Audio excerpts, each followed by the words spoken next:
sur cette nouvelle vidéo. Eh bien, ensemble, aujourd'hui, je me fais un honneur de pouvoir vous faire cette vidéo, cette académie. Aujourd'hui, on va commencer par une vidéo extrêmement basique parce que comme vous le savez, il faut travailler avant ça les bases, les détails des bases, même par derrière, avant de pouvoir commencer à aller dans des niveaux plus avancés. On va parler aujourd'hui, eh bien, de la structure de marché. La structure de marché, c'est vraiment quelque chose d'assez important à comprendre parce que c'est ce qui va vraiment vous permettre, et vraiment la structure de marché, on l'utilise exclusivement pour ça. La structure de marché, ça va vous permettre eh bien, de définir votre biais, donc de l'order flow en fait, votre tendance de marché. D'accord? Ça va pouvoir vous permettre de définir votre tendance de marché. Ce qu'il faut comprendre, c'est que on a vu dans la partie 1 eh bien, des structures de marché que le marché, il était fractal, donc le concept de fractalité. C'est-à-dire que, comme on l'a vu, et je me permets de l'écrire, à l'intérieur d'une structure H1, par exemple, là je suis en H1 sur l'euro USD, ok? À l'intérieur d'une structure H1, on va avoir une autre structure en lower time frame. Donc la lower time frame, c'est tout ce qui va être du coup en dessous de la time frame H1. Et là, on va pouvoir parler eh bien, du M15, du M5, du M1 ou même du M30, ok, qui sont les time frames les plus utilisés en minutes. Ok. Donc à l'intérieur d'une structure H1, on va pouvoir retrouver une autre structure en lower time frame. Pourquoi je dis ça? Eh bien, je vais directement vous montrer. Parce que là, vous voyez en H1, on a globalement une structure avec des BOS. Donc je le rappelle, BOS, ça veut dire Break of Structure.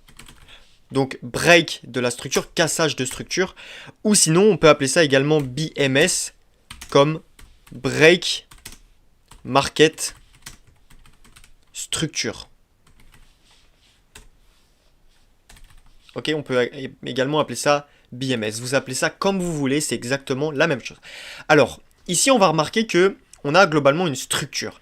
Maintenant, ce qui va être important de comprendre, c'est que par exemple ici, si je descends en time frame, eh bien, on a vu dans la partie 1, on a pu vous expliquer eh bien, rapidement ce que c'était les structures de marché. Et ici, on peut voir par exemple qu'on est venu eh bien, en H1 chercher un plus bas à ce niveau-là. On voit que ici, on a un plus bas. Et ici, si je longe la ligne, on va voir que la mèche est venue casser le plus bas. Donc, on pourrait considérer ça comme un BOS. Et quel est le dernier high qui est venu casser ce low? Eh bien, le dernier high qui est venu casser ce low, il est juste ici. D'accord? Il est juste ici. Donc, si je descends en time frame, en M5, eh bien, une fois que le prix viendra casser ce high qui est venu casser eh bien, l'ancien plus bas, celui-là, je vais pouvoir, pareil, le considérer comme un BOS. Donc, à partir de ce moment-là, en rouge, on va savoir que maintenant, on va être acheteur. Ok? L'important de la structure de marché, c'est que la structure de marché, c'est essentiellement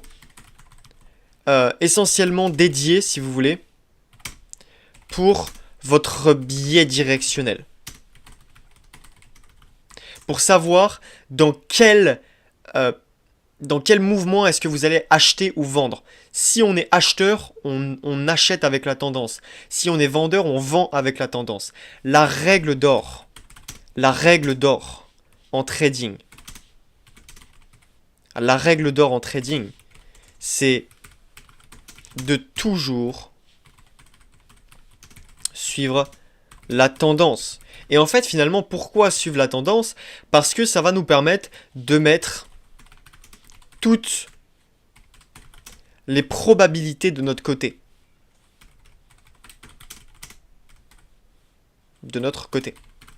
Ok? Essentiellement dédié au biais directionnel. La règle d'or en trading, c'est de toujours suivre la tendance. Et donc la tendance va être définie par nos BOS. Ok?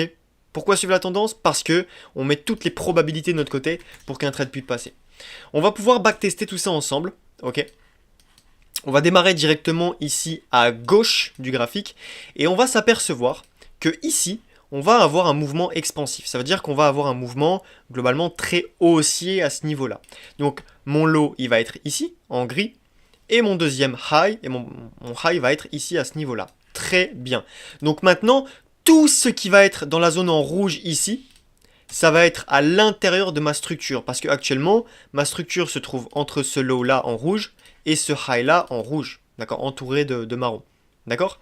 Donc là, ça va être à l'intérieur de ma structure. On peut également appeler ça de la liquidité interne, qu'on verra dans une prochaine vidéo. D'accord? On peut également appeler ça de la liquidité interne. Et donc, nous, notre but, et votre but, votre objectif principal, en fait, vous allez le remarquer, le marché va évoluer de structure en structure. Donc là, on a mon low, mon high. Quel est votre objectif ici? Eh bien, déjà, on sait qu'on va être haussier à ce niveau-là. On voit qu'on est plutôt haussier, d'accord? La tendance est haussière. Donc déjà, je sais que je vais acheter, je sais que je ne vais pas vendre. Je ne vais pas vendre. Je vais acheter sur ce niveau. D'accord? Maintenant, à ce niveau-là, quand le prix va atteindre un nouveau plus bas, par exemple ici, il va commencer à remonter. Et à l'intérieur, on va pouvoir commencer, par exemple, à chercher des opportunités d'achat. Qu'on verra d'ailleurs dans une prochaine vidéo concernant les points d'entrée, avec les confirmations, etc. Là, on est exclusivement là pour voir la tendance de marché et les structures de marché. Et donc, votre objectif principal, ça va être quoi finalement? Votre objectif principal, ça va être de venir chercher l'ancien high qui a été créé. Donc, une fois que vous êtes en interne ici dans la zone en rouge, votre objectif, ça va être de venir chercher ce high ici. Ici. Ok, et de buy dans cette zone en rouge. Ok. Donc votre objectif principal, c'est de venir chercher l'ancien high ou low, tout dépend de la tendance. Ok. Tout dépend de la tendance. Et je tiens à préciser, ok, pour les personnes qui débutent, c'est de venir chercher l'ancien high ou low, tout dépend de la tendance, pour trader. Tout simplement. Tout simplement. Ni plus ni moins.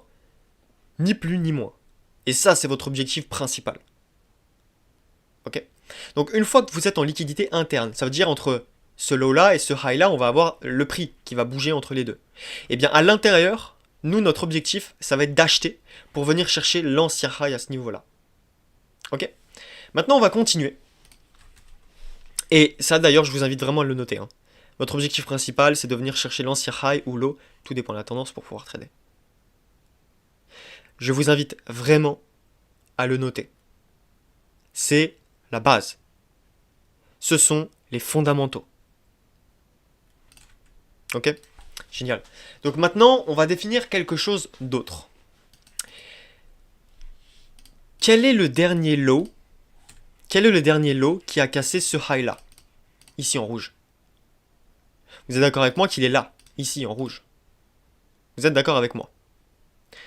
Donc maintenant, si le prix vient chercher cette zone en rouge ici, ça veut dire qu'il va casser une nouvelle structure. Break of structure. Ok? On a mon high et on va avoir mon low. Le dernier low qui a cassé cette structure de base, il est ici. Et donc si le prix vient le chercher, on a un break of structure. Donc là, on est bearish. Mais la question, très bien, Goltorus, mais encore une fois, je suis bearish. Là, je passe bearish, certes, mais jusqu'à quand, en fait? Jusqu'à quand? Jusqu'à quand? Eh bien, ça, on le verra dans une prochaine vidéo. Mais là, votre objectif, ça va être ce low-là. Ce qu'on va appeler également un sell-side liquidity. Ok? Ça va être un sell-side liquidity. On le verra dans une prochaine vidéo pour vraiment comprendre quand le marché se retourne, ce qu'on va appeler également les reversals. Reversal traduit en français, c'est les retournements de marché. D'accord? Mais globalement, là, je vous invite vraiment. Là, on est exclusivement là pour, eh bien, par les structures, par les tendances de marché. Vous allez voir, plus vous allez avancer dans les vidéos, et ça je vous le garantis, plus vous allez comprendre des choses. Le but dans cette académie, c'est d'avancer step by step.